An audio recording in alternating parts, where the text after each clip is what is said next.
C. Martin. Mr. Chair, thank you very much. It was incredibly interesting earlier today at question time to see Anne Tolley stand and talk about the 50th million or whatever 5 millionth, whatever it was, breakfast that the National Party is now taking credit for,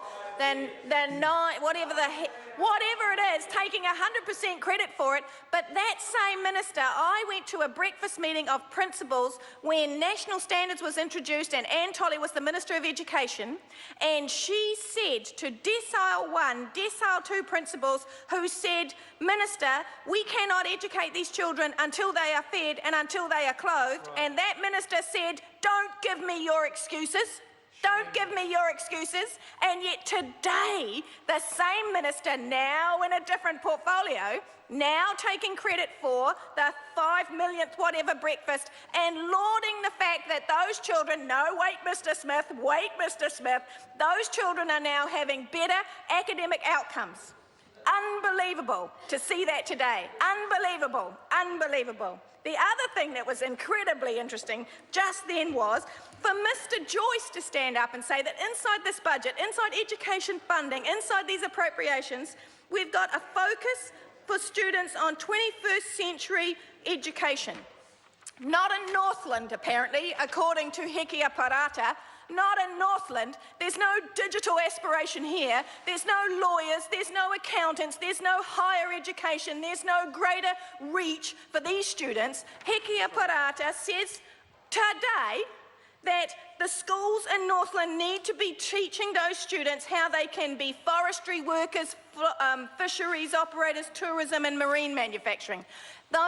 Because they need to only have an education that equips them to go and be an employee in their local area in the low-paid wages that those areas have.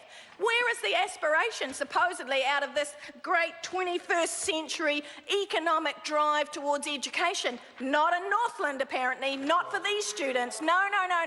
Apparently in Northland, apart from the fact that you can travel on roads that nobody's going to fix up, at the same time, we're going to give you just enough education so you can go and get a job on a fishing boat.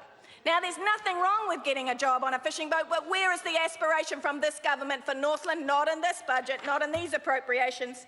I'll tell you something else that's very interesting, Mr. Chair.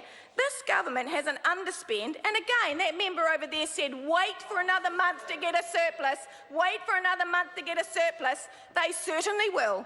$205 million worth of underspend in education by this government. Why? Because they're desperate to get a surplus. And they're going to shortchange special needs children across this country. Special needs children across this country.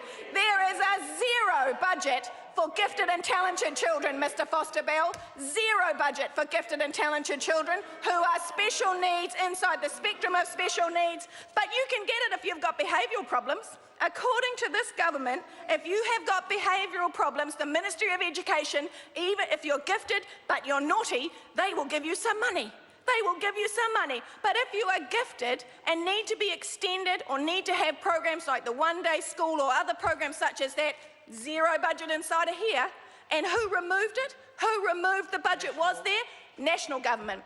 Who took away well above national standards? National government. So you see, Mr. Chair, it's very interesting for National Party members to stand up and say that they invest in education. Here's another thing that they invest in. They talk about the International Student Body. They talk about these new ICT schools and so on and so forth.